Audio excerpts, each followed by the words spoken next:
Bienvenue à tous dans cette nouvelle vidéo. On se retrouve pour la troisième et dernière analyse de ce mercredi 27 juillet 2022 sur les Pokémon de la cinquième génération.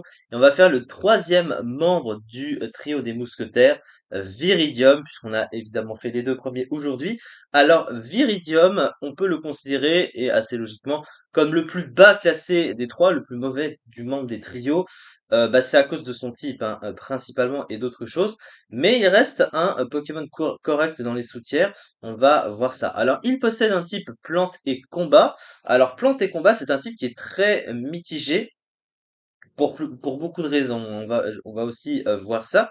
Alors, c'est un type qu'on connaît évidemment avec Chapignon, hein, notamment, et qui est un des rares combos de stab du jeu qui défensivement résiste au fameux combo Edgequake, hein, le type roche et sol, et donc à la fois au piège de roc et au pico. Il a aussi 4 résistances pardon, à côté, avec les fameuses résistances à ténèbres, électriques et eau, et une résistance plante aussi en plus. À côté, on note quand même des faiblesses assez gênantes, hein, au type feu, glace, poison, c'est peut-être moins gênant, mais voilà. Le type psy, et surtout la double faiblesse au type vol.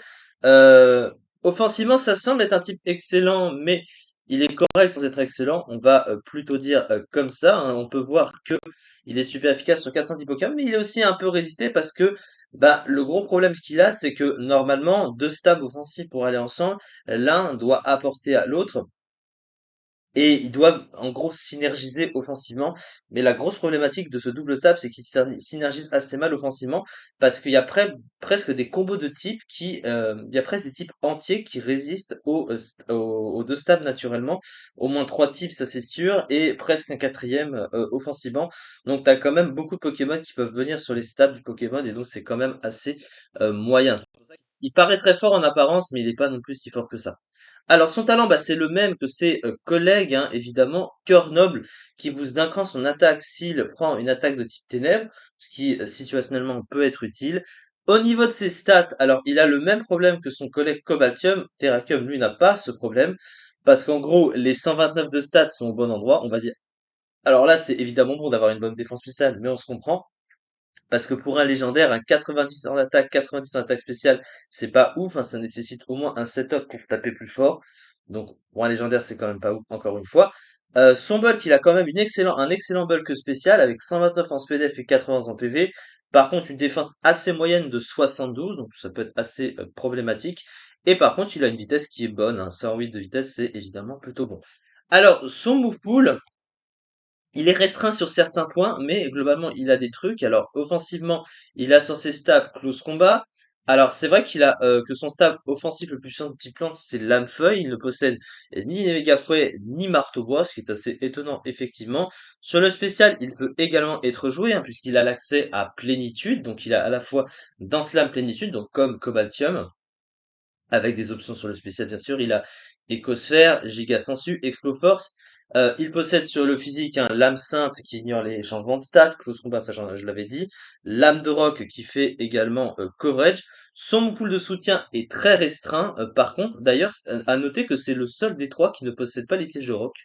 Ouais, je viens de voir. Alors, il a Provoque, bien sûr. Il a pas les pièges de roc, tiens, c'est curieux, alors que ses deux autres collègues ont les pièges de roc, c'est assez étonnant. Enfin bon, c'est pas non plus le truc absolu à avoir à chaque fois, même si ça peut être utile en fonction du rôle du Pokémon.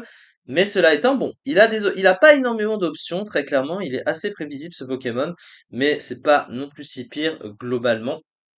Alors, on va venir sur sa fiche stratégique, une très bonne défense spéciale et une bonne vitesse, un double type excellent offensivement dans le tiers, touchant de manière efficace la plupart des Pokémon défensifs, qui résistent du coup moins, c'est-à-dire qu'il y a plus de Pokémon hein, sur lesquels il peut venir avec ses stabs notamment. Un bon move pool ayant notamment accès à Dance Lab, un talent utile, des statistiques offensives un peu justes pour un Pokémon offensif. Évidemment, 90, surtout pour un légendaire, c'est pas incroyable. Alors lui, c'est un peu le bonnet d'âne, alors parce que c'est le plus bas classé, il est banni hein, du Never Used, voilà, hein, comme on peut le voir, et il tombe à la 79e place seulement du tiers avec un tout petit peu plus d'1%, ce qui est quand même faible, surtout pour un légendaire, et comparé à ces deux autres, il est donc évidemment plus bas.